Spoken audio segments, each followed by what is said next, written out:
സഹോ ഇപ്പോൾ നിൽക്കുന്നത് ആലക്കോട് പഞ്ചായത്തിലാണേ. ആലക്കോട് പഞ്ചായത്തിൽ ഒരു ടോയ്ലറ്റ് പണിത് വെച്ചിട്ടുണ്ട്, ഒരു പച്ച തുരുത്തിൽ. ആ ടോയ്ലറ്റ് നിങ്ങളെ ഒന്ന് കാണിച്ചു തരാം. അതിനു വേണ്ടിയാണ് സഹോ രാവിലെ ഇവിടെ എത്തിയത്. ആ ഒരു പച്ച തുരുത്തുണ്ട്, അതിനോട് ചേർന്ന് ഒരു ടോയ്ലറ്റ് പണിത് വെച്ചിട്ടുണ്ട്. ആ ടോയ്ലറ്റ് നിങ്ങളെ ഒന്ന് കാണിച്ചു തരാം.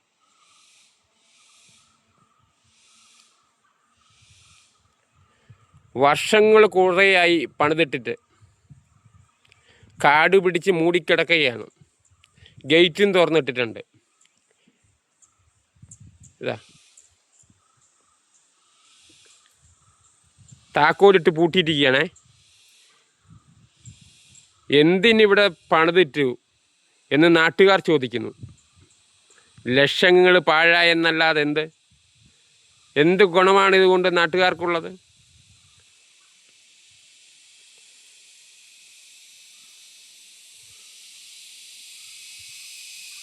ഇതാണ് പച്ചത്തുരുത്ത്.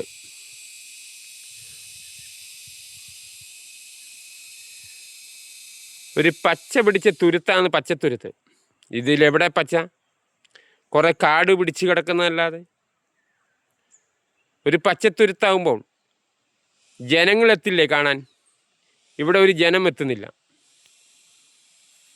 ജനം എത്തുമ്പോൾ അവർക്ക് ഉപയോഗിക്കാനല്ലേ ടോയ്ലറ്റ്. ആരുപയോഗിക്കുന്നു? ആരാണ് ഇവിടെ വരുന്നത്? വൈകുന്നേരമായാൽ കുറച്ച് വെള്ളവടി ടീമല്ലാതെ ഇവിടെ ആരാ വരുന്നത്? ഈ ടോയ്ലറ്റ് ഉപയോഗശൂന്യമായി കിടക്കുകയാണ്. മറ്റൊരു വിഷയമായി നാളെ സഹോ.